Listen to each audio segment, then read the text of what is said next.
Hey, sports card fans, welcome back to another episode of Two Guys, One Hobby. How you doing, Don?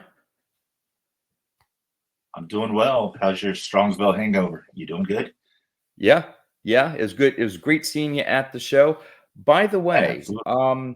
by any chance, did you happen to get a Christopher Missouri hat? Because I heard he was handing them out. They're really cool, but I wasn't sure whether you were able to get one. Yeah, I got one. You got one? Okay. All right. Because I wasn't sure. He was only handing a few out, and I wasn't sure if you were one of the You lucky ones. referencing a video I made earlier today, or what? Yeah, I did see it earlier today. That's why I brought it up. So, yeah, is everything good with you? Yeah, everything's great here. So, Yep. Well, I have a very busy weekend ahead. My sister's getting married on Saturday, and my son is graduating from Penn State on wow. Sunday. So, yeah, there'll be a Penn State grad in the family. I know you're a Penn State grad, so we have that further connection between the two of us. But this episode isn't just about the two of us here. We do have a guest, and I'm really excited about today's guest. We've mentioned and we've had guests that have various sorts of collections. There's so many ways to collect sports cards. And this one here has some pretty unique little collections. He's a player collector like myself, so we have that connection. But we're going to be talking to him about some of his little oddball or quirky little side projects, and that is Mike Hitman23. So let's bring him on. Mike, welcome. Hey, everybody. How are you?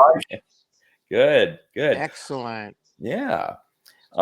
Mike, before we get into maybe talking about your background into collecting stuff, Yeah. I don't know why. Yep. But when we first met, when I first started watching your videos and we connected through comments and then outside of videos, I don't know why, but I always thought you were from or lived in New York, but you're in Florida. I'm originally from New York. Originally Okay. born. Yeah. But I live in Florida now. Yeah. Okay. Yep. Because it wasn't for like a while through our, getting to know each other and stuff. I'm like, because I saw you pop up at some Florida shows with like Blue Rock and all that stuff. I'm like, wait a minute, he lives in Florida? I do. Yeah, I do. I moved out here about 10 years ago. But I've lived everywhere. I've lived in New Hampshire. That's why when I see you in your Winnipesaukee shirt, I'm like, oh, Winnipesaukee. Like I know exactly what that is. And yeah, I've lived in quite a few places in my life. So excellent. Yep.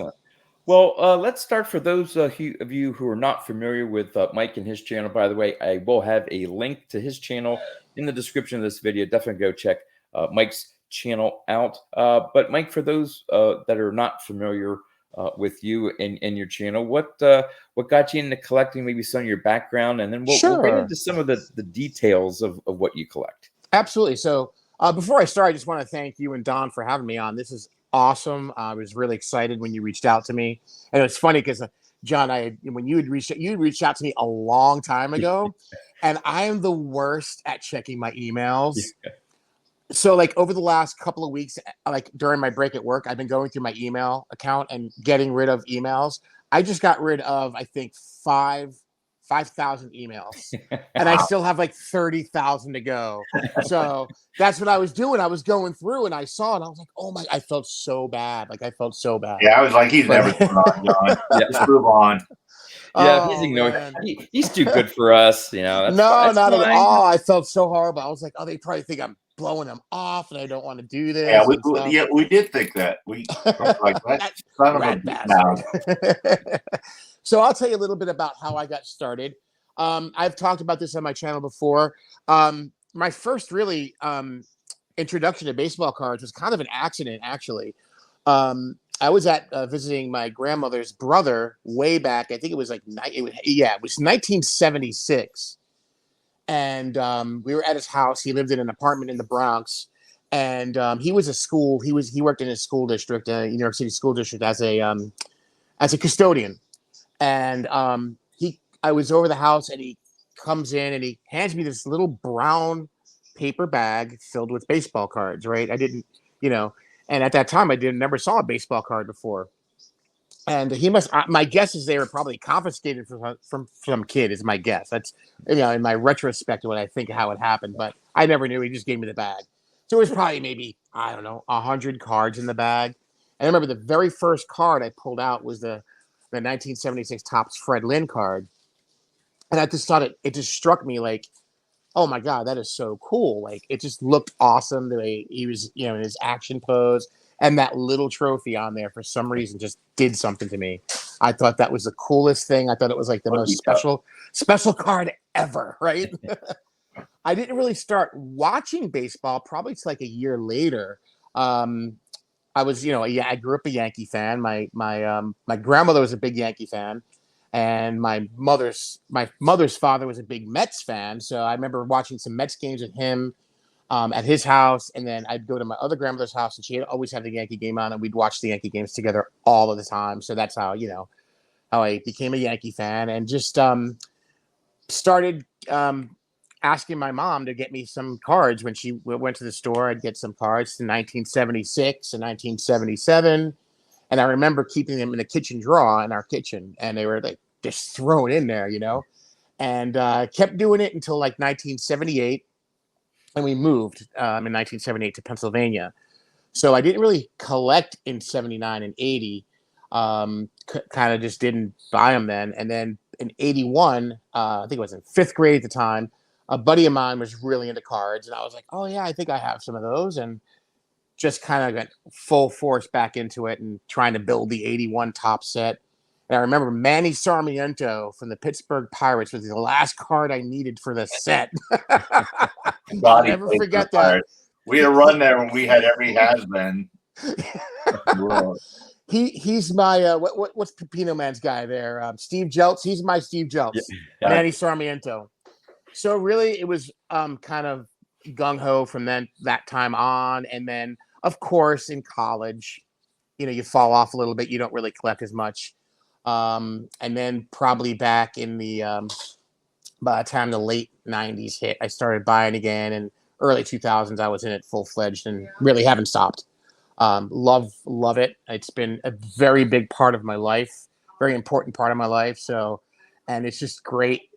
Again, being part of this YouTube community has been just a godsend, and it's just been a little extra bonus into the world of collecting in by yourself in isolation. So now we can do this all together and have fun with it. So do I see a guitar back there? Oh, I didn't even realize I was back there. Yeah. Do you play? I'm learning. Good, man. Good. Very good. I like. Are you a player? I do. I play guitar. That's my other device. Okay. Yeah. No, it's the hardest damn thing. Yeah. At the beginning, it's tough. But you just got to plow through it. Get those calluses built up. You'll be good. Yeah. You'll be good. Cool. You'll be good. Yeah. Well, I think it's a common thread that I've seen with people getting on YouTube that are creating content and interacting in the community. I was the same way. I had my collection. Yeah, at some point I got in and started chatting with some Philip Boggs collectors. But other than that, my son at one point for a few years had a little bit of fleeting interest in my cards. But no one else in my life cared about my collection. Don, right. I think I was one of the few first ones to actually visit you and see your collection. Right. And you didn't get to see the room. It was in that other building at the time. Yeah. But to take a look and just see your cards and stuff, and it's opened up a world just unexpected for me that we get to share the passion for this hobby and share our collections and maybe not still have as many people come by and physically see the stuff depending on where we live, but at least share it visually through YouTube with everyone. Absolutely. It's absolutely like John Mangini always says, he's curating, and it's so true because not only is it about sports, it's also about American history. All this, especially going back and pre-war stuff, and it's the whole time of baseball, how it meant what it meant to the United States and the development of the country. So it's just great. There's so many great things about it. It's just to me, it's just where did you live in Pennsylvania, Mike? So I lived in southeast Pennsylvania, in Westchester, Pennsylvania. Okay. Yeah. Yep. My aunt and cousin live in Westchester. Oh yeah, I loved it. I loved it there. We were there from 78 to 84, and it was a really good place to I'm doing the live. My son's home from work. He says, that's Luke. So yeah, we lived there from 78 to 84. I thought it was a really great place to grow up, and actually saw my first baseball game in a stadium was actually a Phillies game. I never saw the Yankees till later on in my life. So the Phillies kind of have a soft spot in my heart for that reason. We'll But forgive you, but that's I okay. know. But yeah, I lived there from 78 to 84.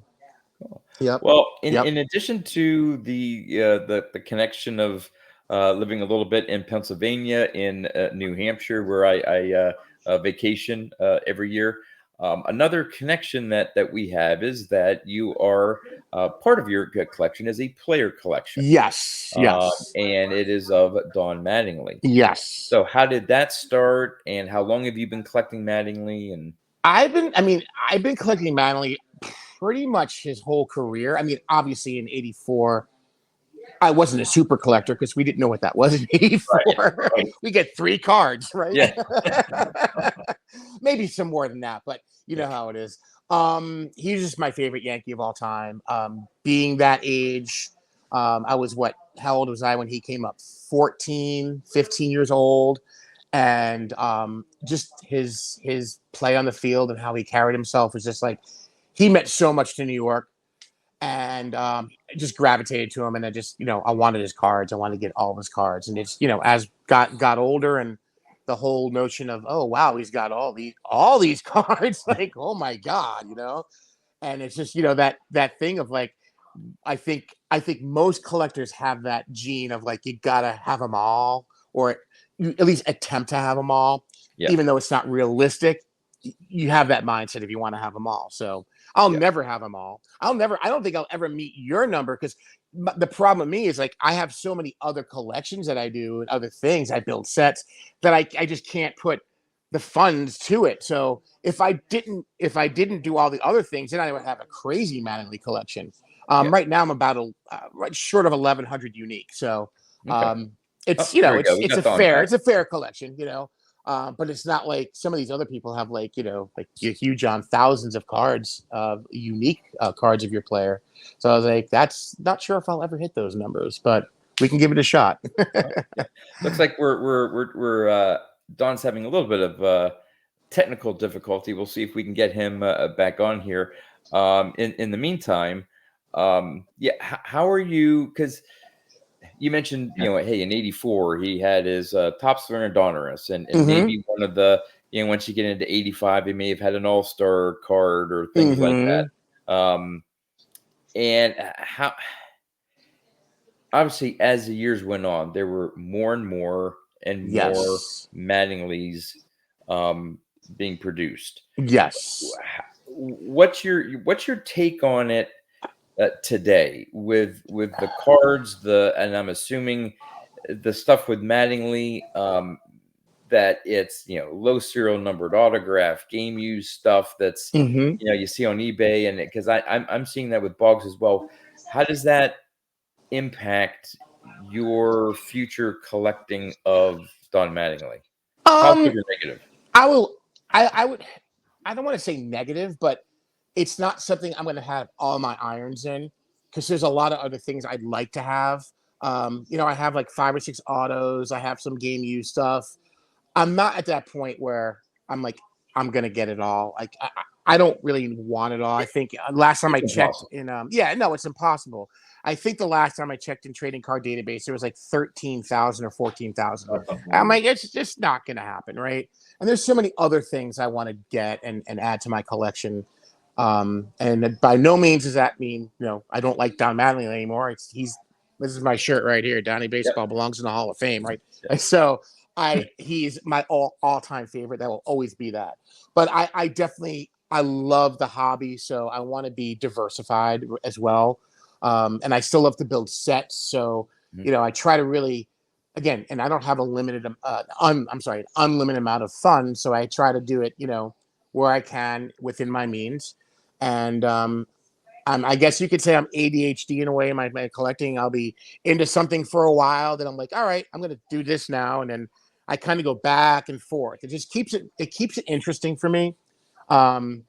So I think it could get boring if you're just doing the one thing constantly all the time. At least for me, it might. Yeah. So that's No, why I like to try to stay in very, everything. very similar situation to me. One, after probably about 90 or 95% of my hobby dollars was going toward Wade Boggs. It was Wade Right. Boggs, the occasional set or packs. I didn't collect much of anything else.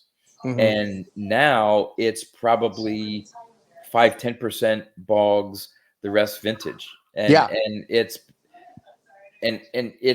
increased my enjoyment of the hobby. And sure. you mentioned about 13 some thousand Mattingly's. My checklist has probably over 12,000 Boggs cards. They started up around the same time. Mm-hmm. And so we have the same about number of years. Mattingly may be in some sets and Boggs and versus other. But there's just no way you can get everything. Oh, no. And No with way. all the low serial numbered and autographs, this and that, it's just like, if I have, with my limited budget, it's like, okay, do I want to spend $50, $75 for another autograph patch out of 25 Correct. to add to my collection? Or can I spend that on a cool vintage card that I don't have? And every So, year that like list keeps growing. There's, with Boggs and Mattingly, they just every year keep pumping out more. Yeah, and it's not going to stop. Nope. You're correct on. Nope. And so the way I look at it is just like you're not going to stop collecting Mattingly. Of course I'm not. never going to No. stop collecting Boggs. Right. But what I'm picking up now are new releases in the bases, maybe a few parallels and stuff, just to keep building my collection, but not try to go for a rainbow. I have enough rainbows, been there, done that type of thing. Yeah, I think again we're on the same wavelength in terms of our player collections, and it's somewhat of a shame because when I think we started, or at least when I started collecting Boggs and said, "Hey, I want to try to go after and get as many different Boggs cards as I could," there's a time when maybe not 100%, but maybe 90%. Yeah. There were those few one of ones that were out there, or a rare card. It was like really hard to find. Okay, well, maybe I can't get that, but I can get the other 90%. Yep. I am lucky to have maybe like 50%. Right. It's and crazy that is when you think about that. Yeah. That's amazing how many cards you guys have of those players, and you're only at 50%. That's Right. unbelievable to me. It is, right? Well, It's so very glad I didn't mind-blowing. get into a player from that era collecting it, because every year, the last couple of years for Boggs, Leaf. I love Leaf for what they did for the Boggs Trust, that special card they did. I can't thank them enough. That was so kind and special for them to do. But every year they release sets that I swear there's like 30 or 40 one of ones of Boggs. It's like, as a player collector, what are you doing? And I understand their concept is part of that whole set, and they did all this stuff, and Boggs just happens to be in. So it's nothing against Boggs. But man, when I see the checklist come out and just rows and rows on my spreadsheet just added on, and they're all like all one of ones, I'm like, yep. You're like, I got to start getting those $100,000 cards going here. Those 100 cards for $100,000. That's your 52-minute man. Remember I said, stay positive. Yes. Never say never. Never say never. You're say right. never, You're right. man. Yep.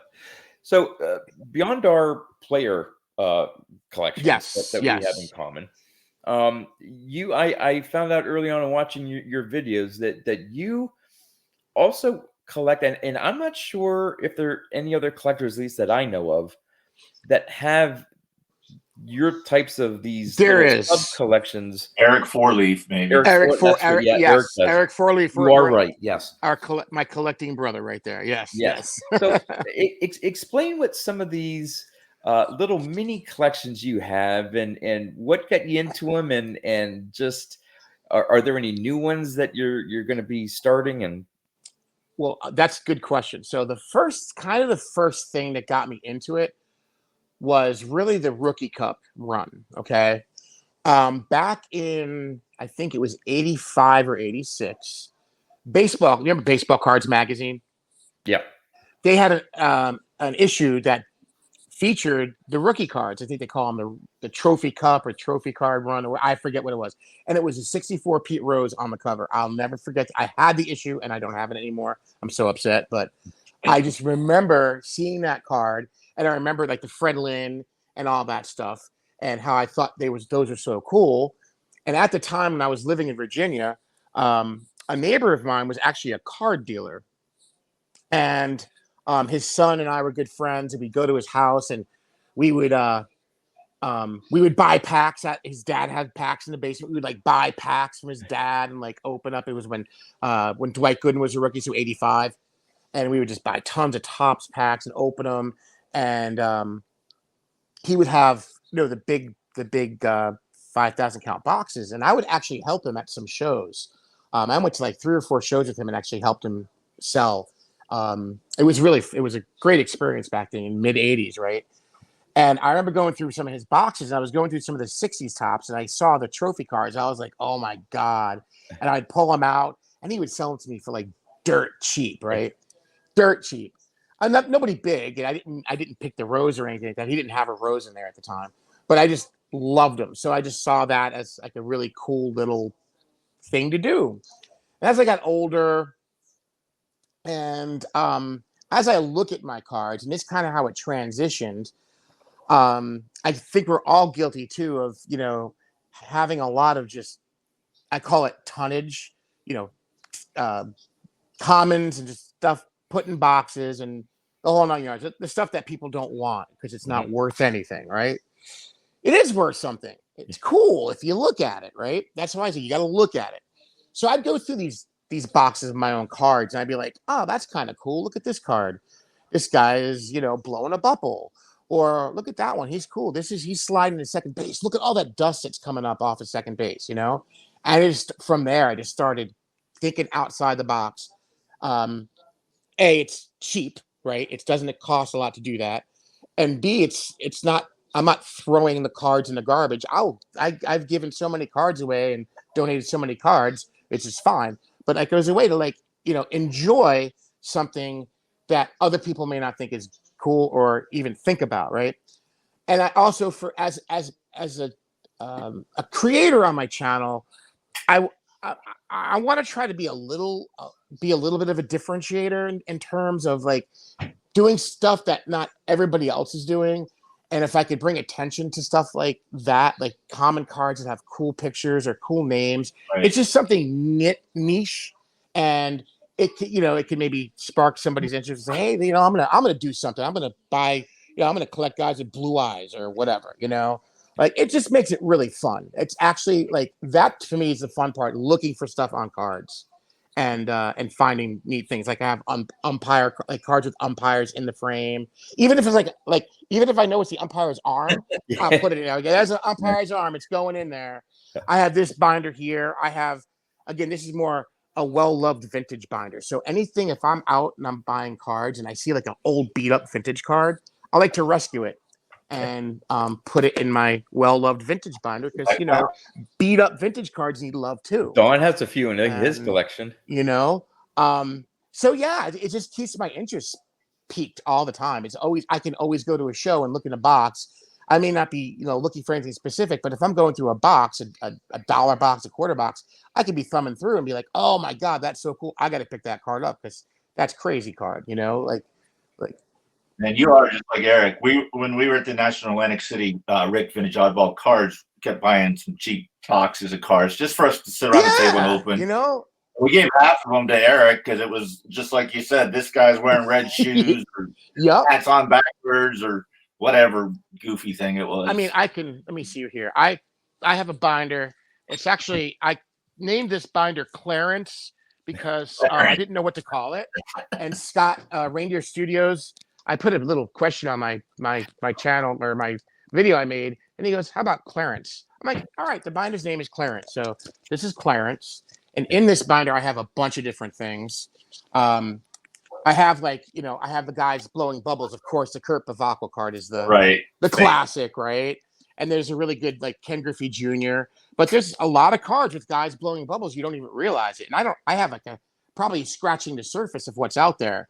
But I think that's like a cool thing. Then I have guys. Here's the Griffey with the big Griffey card. Oh yes, that classic, right? Right, huge bubble too. He got some lungs.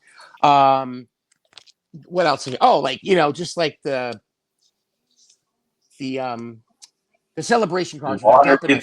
Dumping a cooler Gatorade over somebody, right? Yeah. The Gatorade cooler. So that's another one.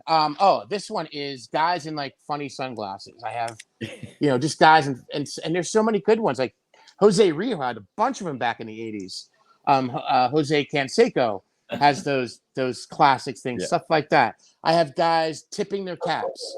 I have guys sliding into base and their batting helmets flying off.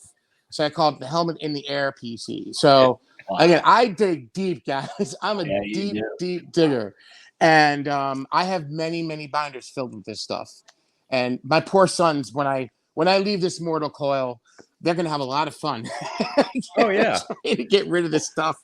I only have one collection that I can kind of share with you like that. And what I do is I find well-known players in the background. Like that's Johnny Bench. Like cameo cards. Ozzie Smith sliding. What do you call them? Cameo cards. Yeah, Mike Schmidt in the background there. Yes. That's Steve Ontiveros, right? 76? Yep. So that's a great one. I've only dipped my toes into it, and I'm not going any further. I'll let you and Eric. It's a fun thing, As you said, Mike, it's so many of us, and I'm guilty of it as well. I want to collect the Hall of Famers, and I think that's absolutely of grading or not.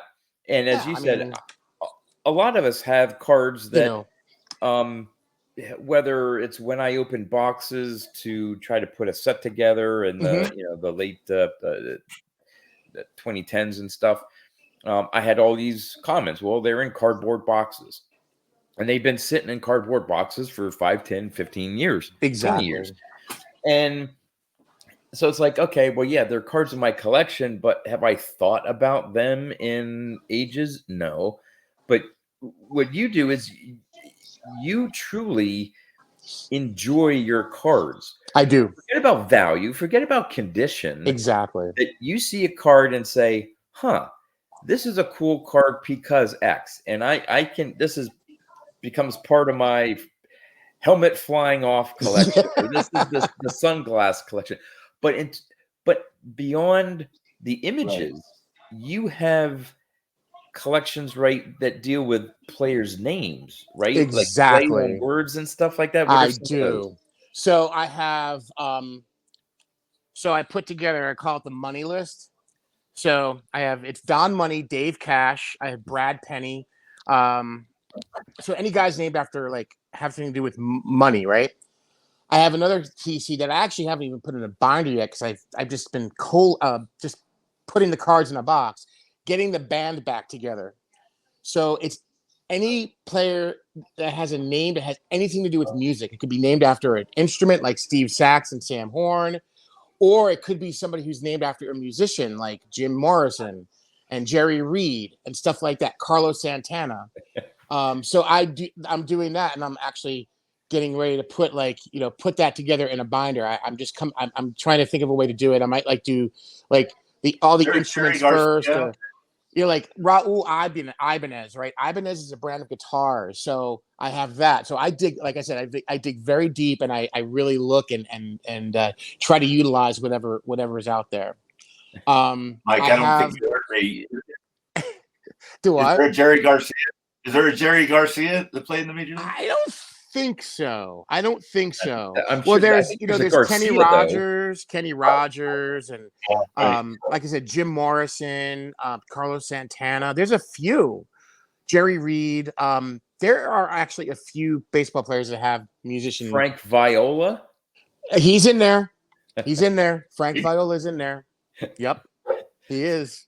So I would have the weirdest band going. It's gonna have a violist, I guess. Guitar player, a bass, like Kevin Bass, right? Kevin Bass. It's it's gonna be the oddest band ever. Brady Singer. He's gonna be my one of my singers. Brady Singer. I don't know if you remember Bill Singer, who played for the Rangers. pitcher? Bill Singer. Yeah. He played for I think the Angels and the Rangers. Yeah, he played for the Angels too. Yep. He's in there actually. So yeah, exactly. I also have I have a binder. It's called Around the World, and I take guys who are named after places, states, countries, cities, even directions. Like Yonder Alonso is in there because yonder means like Yonder. like over yonder. I have Bill North, I have David West, and I have Raleigh Eastwick in there. I have to find a guy's name has South in it so I can have all 4 directions. I've got Taiwan Walker, even though it's not spelled the same as Taiwan, but it's pronounced Taiwan Walker in there. I've got Cal Raleigh for Raleigh, North Carolina. So stuff like that. And I put a map on the binder and it's called Around the World. And I just go nuts and have fun with it. So how often do you go back to your 5,000 account boxes or whatever and say, well, let me look through them again and see if I can find another pattern? Or probably maybe once a year, twice a year. They're in like a back closet, so to get them out isn't the easiest thing. And I'm also, as I'm doing this, I'm also trying to purge a little bit and just get stuff out of the house as well. So it does give me an excuse to do that. Maybe once or twice a year. For animal or something type category. I have animals. That's where Trout is. Trout's getting his own box. Trout's got his own box because he's a little special. But in my animal binder, let me grab it. Hold on one sec. All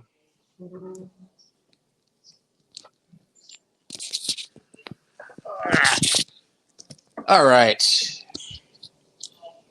Like Randy Wolf is in there. Okay. Eric Fox is in there. Kevin Bass, like for fish.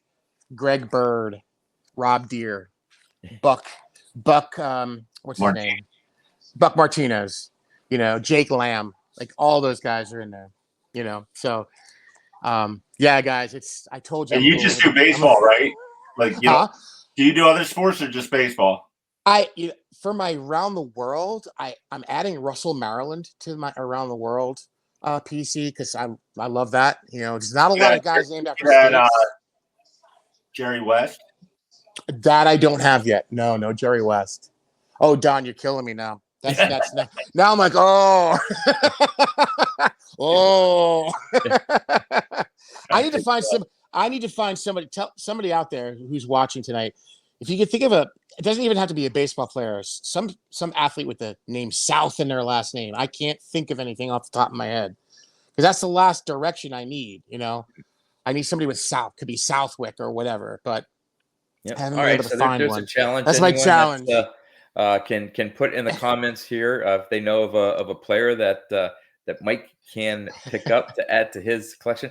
Now, you also sort of well, I guess before I get to that question, so is it a case where you'll just maybe open a pack of cards, or you're going through some things, or maybe see something online? Yep. And it inspires you to start yet another collection. You go say, oh, well, that's an interesting name or a picture. Let me start another binder.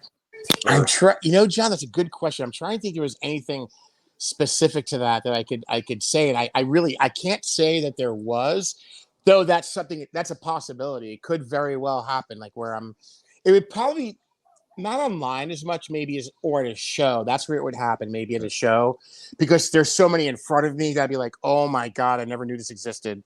Right. I have to start something now. Yeah. I think it would be more in that kind of arena, in a show situation where I'm actually going through cards.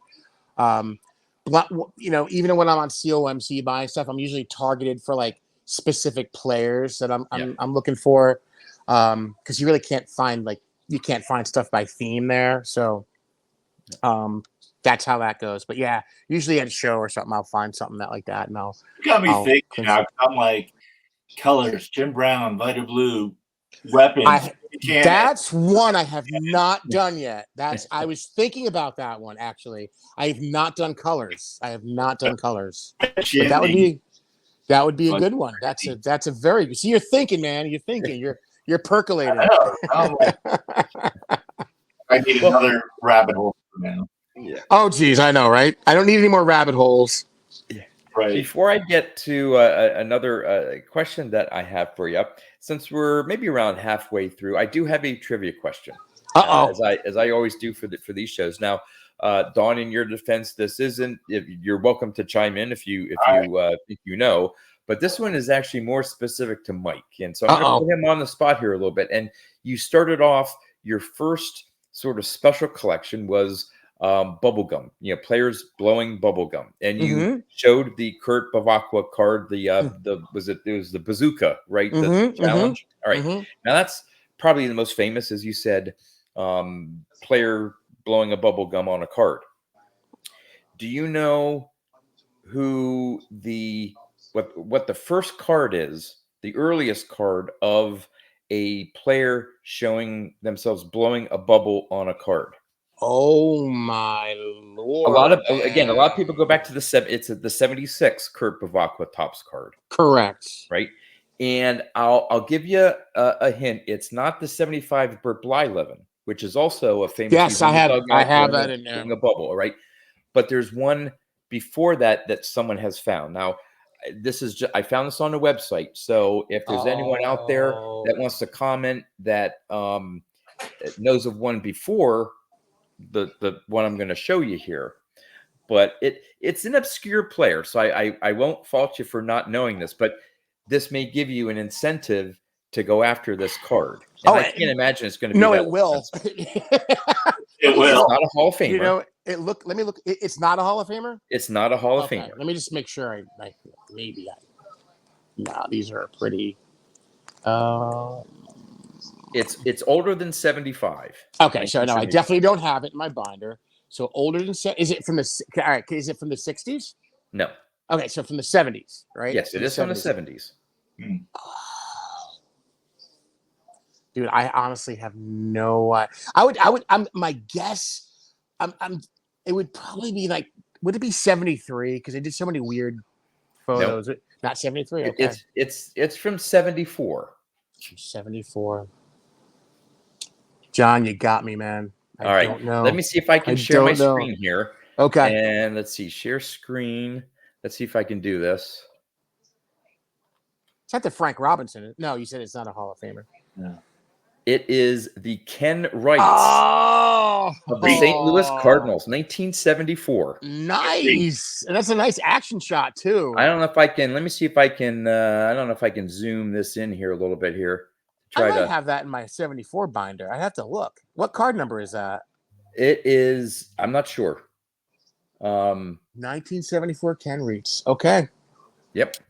So there you go. At least this one researcher said that from what he's been able to do and other, lists and stuff, this appears to be the first time that a player is shown on a baseball card blowing a bubble. That's because in the 50s and 60s, they all had tobacco in their mouth. Yeah. Yep. That's what this it's called. The website here is Night Owl Cards. There's the Bavacqua. Oh, I remember Night Owl. I used to read his stuff years ago. Let's see if I can show there's the Burt Blyleven.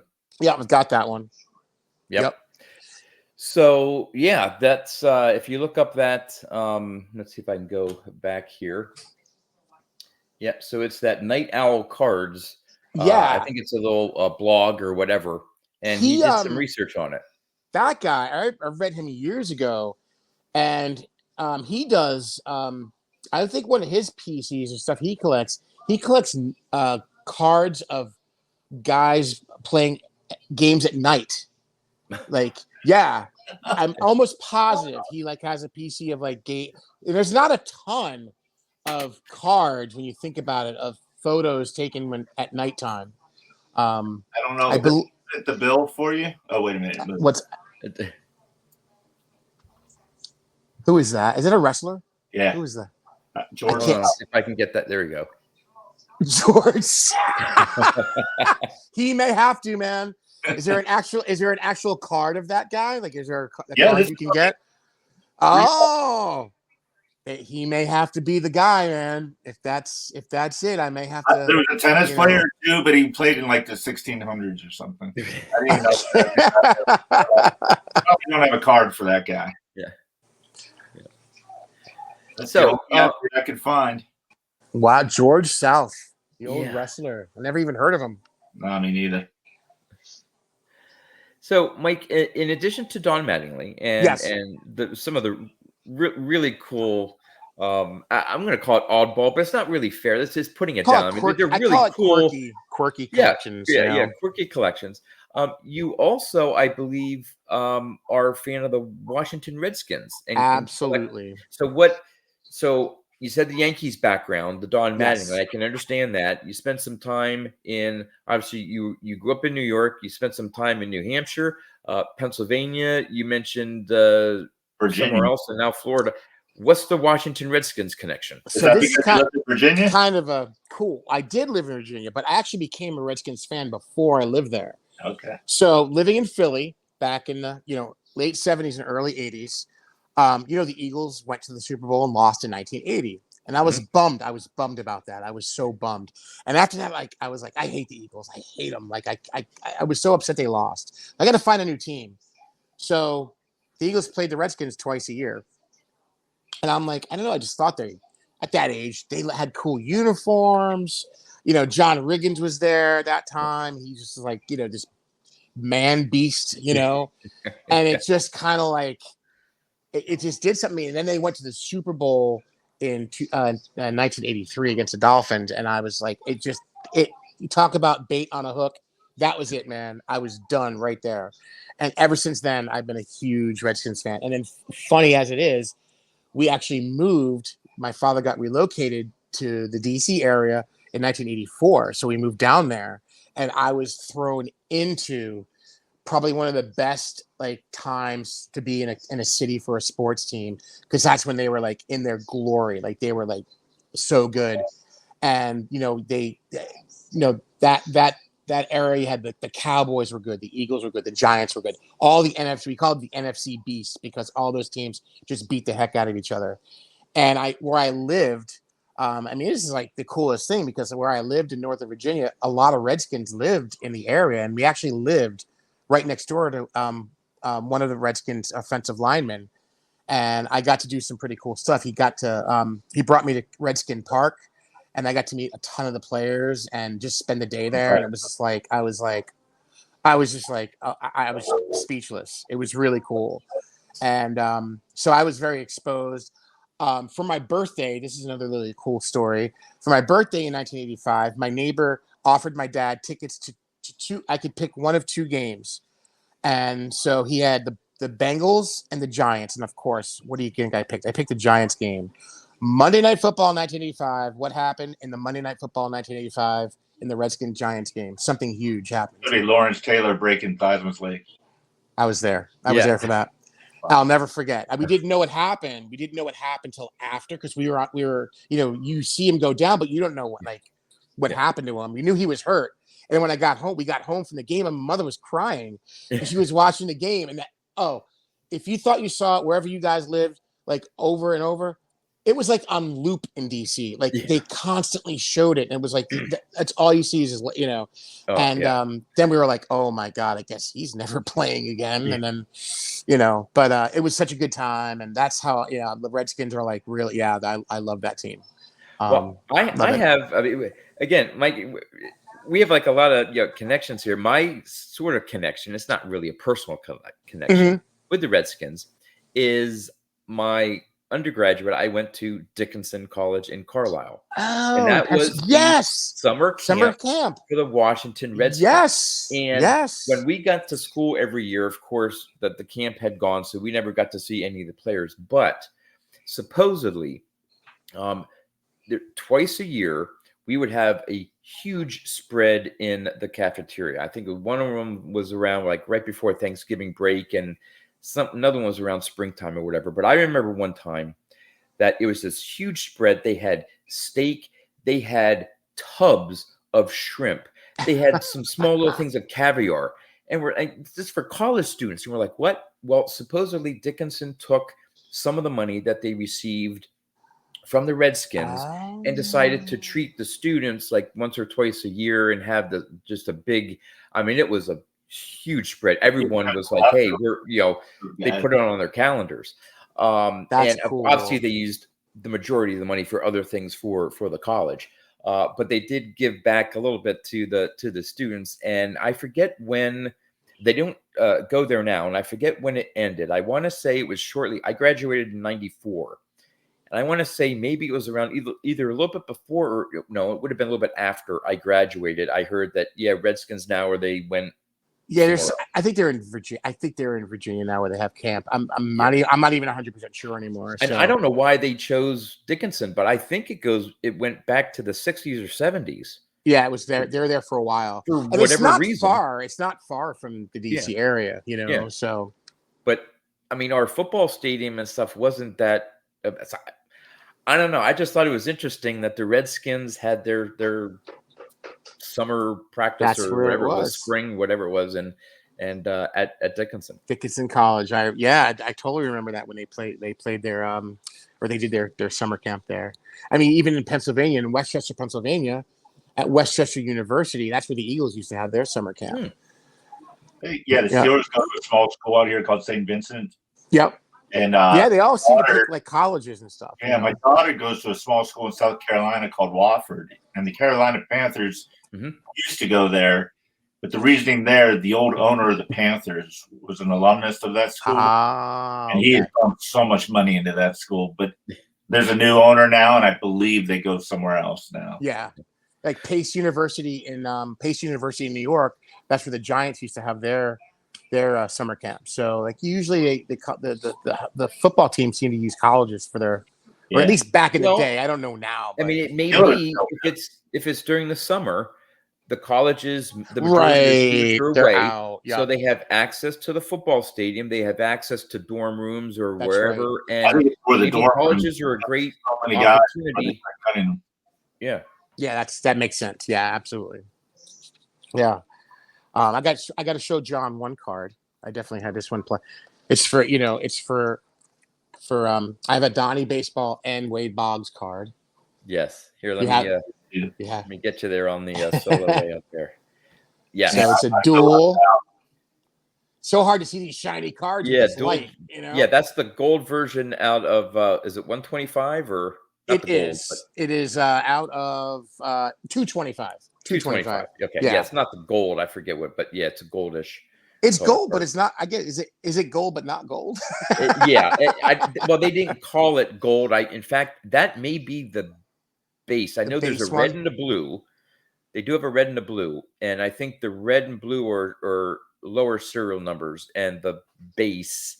Okay, that's just the design. It wasn't crazy expensive. It wasn't a crazy expensive card. No. But I believe I know Boggs has one with Sandberg. I don't know if he has it with Mattingly, where that's a dual auto. Wow. Yeah, I don't have the Sandberg one, and I know there's a patch with Boggs and Ortiz, but I don't think there's an autographed version of that. But I do think there's one of Boggs and Sandberg, but I don't think. But there is one. It's Flair Greats of the Game from the early 2000s, 2002, 2003, where Boggs and Mattingly are on the same card. Okay. There's a base version, then there's one with a game used bat of Boggs, then there's another version of the game used bat of Mattingly, and then the rarest version out of 25, I think, is the dual game used bat. Oh, that would be cool to have. That's cool. And Boggs is with Brett as well, and Mattingly is with another. Mattingly is on with Boggs and someone else. That's cool. Those Flair Greats of the Game are so beautiful. Yeah, those are such nice cards for sure. Yep. But yeah, there are a couple others where Boggs and Mattingly are on the same card, which is interesting because they did play for 2 years. 2 or 3 years. 93, 94, 95. 95. 93, yeah. 94. Yeah. Yeah, they were teammates. Yeah. But the dual cards were before. So it was with the Yankees and Red Sox, and they weren't. Boggs was a third baseman. Mattingly was a first baseman. So I'm not sure. Like, I could see if the Boggs and Brett. Okay, they were both third baseman. Right. Or teammates. Oh, okay, well, Boggs and Mattingly Yankees. Okay, but which this I don't one quite is. get the connection of it not being that. Yeah. Not that I mind, because I think it was cool. And one of them, I should have pulled it out. I think it's a dual auto I have of Boggs and Mattingly. I think it's my only Mattingly autograph. Nice. I should have. Oh, it's all right. Unless I know exactly which card it is, I could run over and get it. But thumbing through all your draws. Yeah. Hey. I kind of like, I don't know, for me, as I remember, like back in that time of the mid 80s, not that they were like parallel, but Boggs and Mattingly kind of, to me, were always kind of like, I don't know, they just together. You know what I'm trying to say? Like, not they were similar types of I guess they were both similar types of hitters. I mean, Boggs definitely was the average guy, but I just always felt like Mattingly and Boggs were always compared to one another. Yeah. Not in a bad way. Well, they did battle for the batting a couple batting titles. Yeah. Mattingly won it in 85, and he won the batting title in 84 against Dave Winfield. Yeah. And then there's another year, I think that Mattingly was pushing Boggs for the title. I think maybe Boggs pulled it out, but I'm actually, as we're talking here, I'm going through my checklist because I want to see if I can have if I can find that autograph. I thought I'm almost positive I have a lot of combos with game used materials and stuff like that. There it is. 2007 Upper Deck Premiere. All right, you two talk. I'm going to see if I can find it. 2007 Upper Deck Premiere. Drawer R6, line 7. Draw 17, row 54. They're going to come out with the card. Like in the soda machines? Yeah, right. Don, you going to the National, Don? You going to the National? Yeah, I'm going to go up first. Awesome. I don't know how many days I'm going to be there, but it's only a 2-hour drive for me. Oh, that's Pittsburgh. No brainer. That's how good my catalog is. If I know the card, John, you're an impressive human being, brother. Wow. That's nice. Out of 25. That's cool, man. That's sticker autograph, but that's my all right. Only Don Mattingly autograph. Love it. I love it. So. And John, you are going to the National, correct? I am definitely going to the National. Yes, looking forward to it. Me too. I'm going. Oh yeah. I'm going. I cannot wait. I can't wait. My wife's like, "How come you didn't go to Strongsville that would show?" And I'm like, I can't do both. I'm like, I can do one or the other. Maybe next year I'll do Strongsville. I don't know. But I also want to make sure that I get to Chicago one of these days. I haven't done Chicago yet. So it's like next year it's probably gonna be in Chicago again, I think, right? Yeah. Yeah, so I have to see which one I'd want to do. But with Strongsville, I again, just thinking about your collections, and we didn't get into maybe some of the sets that you're looking to build, but with your Mattingly collection, with your Redskins collection, with your eclectic other collections, none of that seems to fit into vintage per se. So do you also have, I know you just threw up there the 75 row, I think it was 75 rows. 75 Johnny Bench. 75 Johnny Bench. So, I'm definitely, one of my goals is to make my vintage collection better. No doubt about it. Like, I absolutely want to do that. I have some decent stuff, but it's, of course it's never enough. There's definitely vintage stuff I want. I'd like to, I only have, I think I only have 2 or 3 free war cards. Like to, get into that a little bit more. No. Vintage is definitely something I want to stay, involved in and actually grow for sure. If you were just into that other stuff, I'd probably tell you Strongsville may not be the best place to go for cards. Oh no, it would. I know. I mean, I want to go for that reason, and then of course the other reason is just everybody's the guys, right? Going for the camaraderie of it was. That's what I did. I did a big part. Yeah. like I said, I just made a video today. I spent more money on lunch than I did baseball cards. Like I just for like so like I you might have seen my latest video. I picked up this really nice Luke Easter. Yeah. 52 tops Luke Easter. I have the I don't know. I don't know if that was me or I didn't fall happened over there. I don't know. I'm sideways now. Well, that's a first. Yep. I have to stand on my head. Yeah. But if you my last video I did when I got these cards, my son's name is Luke, right? Okay. Our last name in Italian, my last name is Pasqua. That means Easter in Italian. So Luke Easter, that was like I have to get that. And he was, pretty for 3 years was a pretty dang good player. And his 52 tops card is just exquisitely beautiful. I mean, it's just like, the colors on it are just start collecting holidays. Say again. I said, now you're going to start collecting holidays. Bobby Valentine. Yep, Valentine. Oh no! Wait a minute. Isn't there someone with the last name Christmas? I think there was a guy named Daryl Christmas that played for 5 minutes in the 80s. Yeah, something because I'm like, wow, that's a really odd last name. Yeah, he played for 5 minutes, I think, in the 80s. Labor. I wonder if there's someone with Labor in their name for Labor Day. Glaber Torres. Labor. I mean, you can. Thanksgiving might be a little bit tough. Thanksgiving would be tough. Turkey, though. Turkey, you could say Turkey Thanksgiving. Bob Turkey. Turkey. Wasn't there a Bob Turkey? Bob Turley. Turley. Oh, okay. Bob Turley. Stearns. The what, Don? There's a Turkey Stearns. Is that a baseball player? Yes. From pre-war? Yes. I was saying that's a total pre-war name, man. That's like an 1899 name, Oh, that's too funny. Sure don't get me started. That's the idea. See, I didn't even think about that. I didn't even think about holidays. I just thought, this guy's got the same name as my son, kind of. So, but yeah, no, vintage is something I definitely want to put more focus on and add. Sure. Yeah. For sure. You, John. Yeah, I just went in for the Zoom, and as soon as I went in for the Zoom, it's I don't think I'm looking at my settings, and I'm like, I don't see anything here for to rotate. I don't know. Yeah. Well, I have to see how to rotate my head this way. You got a phone or a computer? This will go down the annals of YouTube. If I turn my phone, I wonder what would happen. Let's see. Yeah.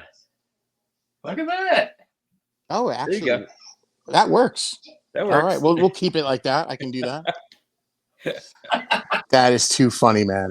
Last week or last time we did it, I couldn't see half of it. Today,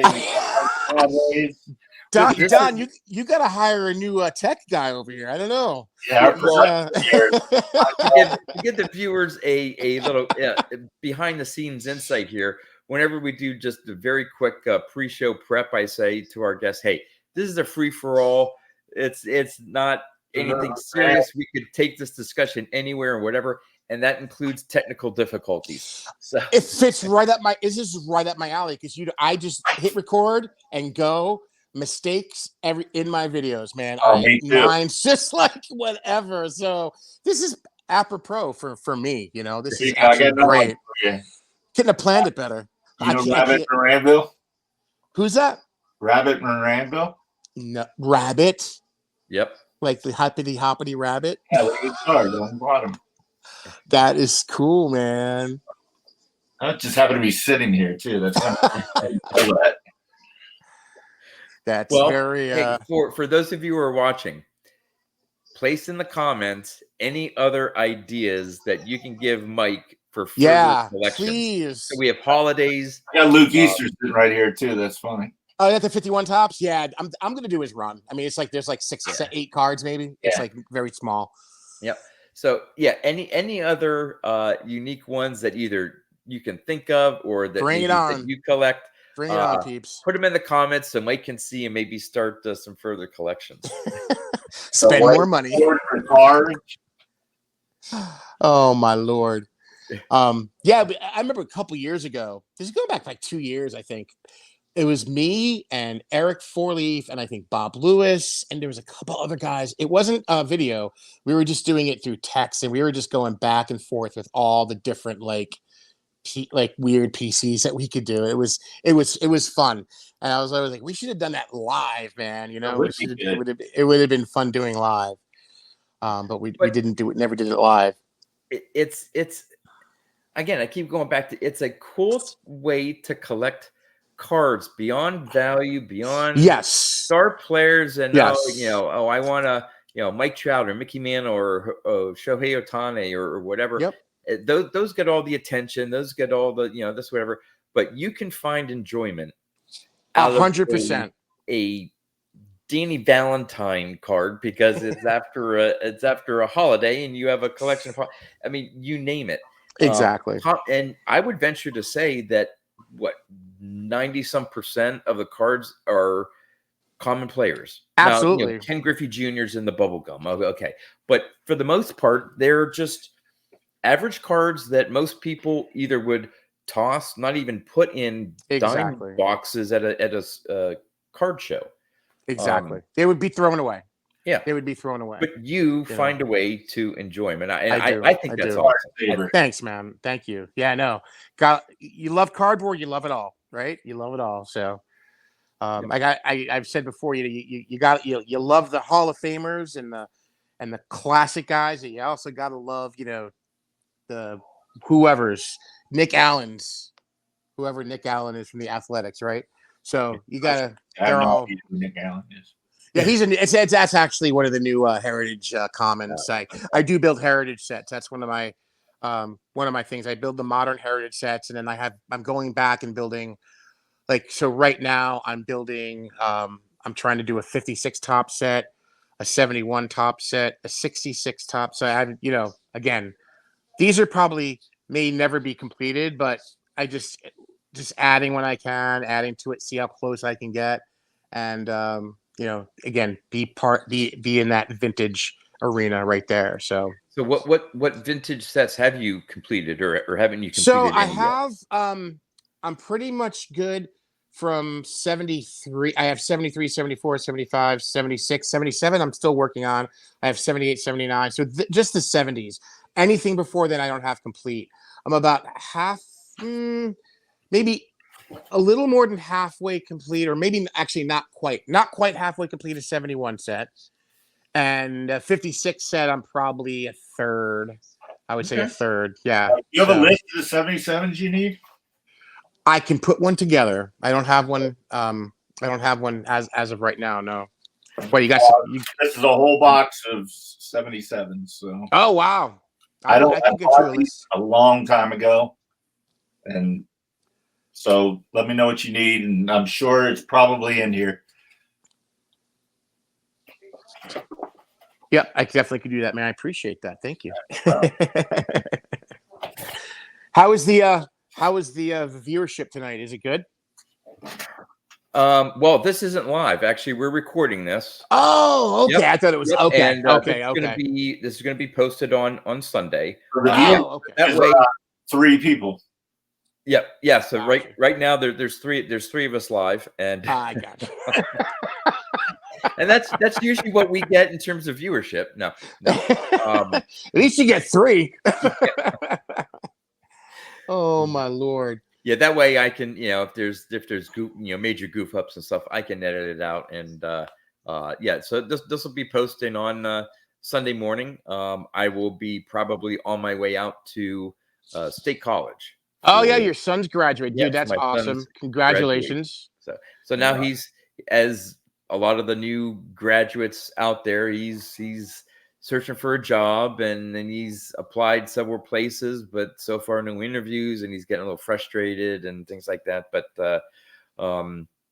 he'll get there. He'll find something. Absolutely. Is he staying where he went to college, or is he where's he? Right now, for at least the near term, he's probably going to stay out there. He has an apartment with some friends. I think they have it rented through July. I'm sure he's going to be home at some point. But right now he's looking at a job anywhere. He's not saying, "Oh, I want to stay in Pennsylvania," or "I want to only go here." I think the only no-go for location is probably California, just because it's so expensive and all that stuff. It's really expensive. I think he'd take a job in Florida or DC. He's into his majors in astronomy and astrophysics. And a minor in math. So he's looking for like some analyst jobs and things like that. It could be in Northern Virginia. It could be Florida. It could be, anywhere, maybe NASA or subcontractors. NASA. I mean, they have places all over. Who knows? Texas. Texas. There's stuff everywhere. I think there's even in Ohio and Michigan, they have some flight centers or different things. Now, it doesn't have to be NASA. There's so many other companies involved in that. So he's he's casting a wide net. So we'll see. Yeah. The more irons he has in the fire, more of a chance he'll get something. That's good, man. That's good. Yep. That is awesome. Yeah. So we are about just around our normal time for about an hour here. So I will thank Mike for being our guest. Glad that you were able to see the email. Me too, man. I'm really glad about that. Thank you so much, guys. I really appreciate it. Oh, our pleasure. And again, for those of you who have stayed this long, we really appreciate it. And definitely go check Mike's channel out and check out all those videos where he shows up off some latest pickups of some of his unique sets, his Redskins cards, and his Don Mattingly cards. And as you can tell, he is just a lover of the hobby and sports cards and a great member of this YouTube community. So again, Mike, thanks for being our guest. And with that, for all of you, we appreciate it. And thanks for watching. Bye, guys. Thank you.